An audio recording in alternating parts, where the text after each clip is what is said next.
As promised, here's the Cybervelo EK9. I went ahead and disassembled it so we can actually see what's going on inside here. There's some couple bolts on the bottom there, and I was able to pop out the controller and verify it is a 1500 watt controller on the bottom. And I was able to slide the battery out as well. The battery is held in by a couple bolts on the side, and then you just disconnect everything and everything slides out. A couple things. I did note, there's the model number if you guys want to see. It's really not much to find about it. It's heavy duty though, it feels nice. But this main power that goes for the input, I noticed as soon as I pulled it out, it was not soldered well and it just fell off. So actually I was happy I took it apart because I was able to go ahead and resolder that connection there, and now it's nice and solid.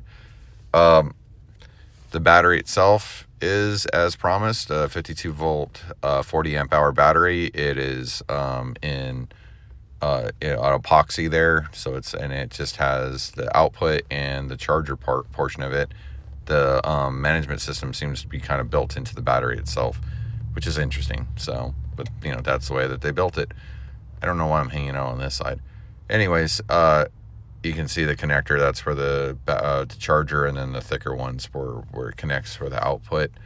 The battery itself, though, is very heavy, so I don't have any doubts that this is as reported, a 52 volt 40 amp hour battery.